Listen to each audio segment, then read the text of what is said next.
We're making a no-bake coffee and Biscoff cheesecake from Alexina's debut cookbook, Bitter.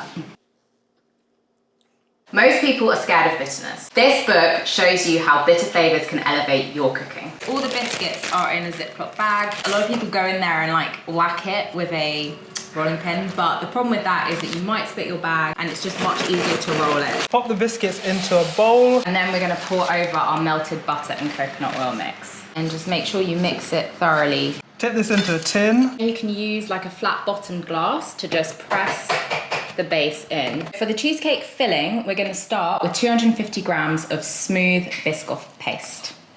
And then we're gonna put in 500 ml of double cream or heavy whipping cream. 4 teaspoons of espresso powder. It's so good, honestly. Rich malty Biscoff, bitter coffee, flavor combination you didn't know you needed. Mine. Then whisk until it's just incorporated. This will only take seconds. Then we're gonna whip together some cream cheese and icing sugar. It says we need to fold the cream cheese into the Biscoff mix. I know. So you should end up with something that's really smooth and glossy. Give me that! Providing you haven't eaten all of the base and all of the cream cheese mix, we're gonna tip it onto your chilled base. Smooth that all over, or you can get fancy like this, then pop it in the fridge to chill completely, and then you're good to go.